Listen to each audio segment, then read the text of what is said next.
परमेश्वर त्यावेळेला त्याला समजून सांगतात, निमित्त मात्रम भवसवे साचीन, हे अर्जुना तू फक्त निमित्त आहेस, करता करविता मी आहे, हे सर्व करून घेणारा मी आहे रे, तू फक्त हो म्हण, तू फक्त उभा राहा, काही बाकी करू नकोस, तू निमित्त आहेस, मी करता करविता आहे. आपण हो म्हणायला पाहिजे.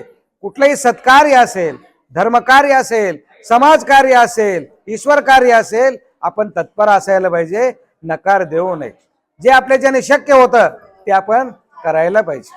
नाही तर जीवनामध्ये अनेक अडथळे आपल्या ह्या नकारामुळे निर्माण झालेले लक्षात ठेवा.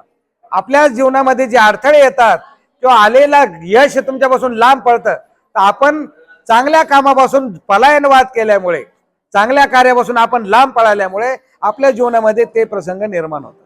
आपण जर सत्कार्याला प्रवृत्त झालो, चांगलं काम आपल्या हातून घडलं, तर ईश्वराचं साह्य वेळोवेळी पावला पावलावर तुम्हाला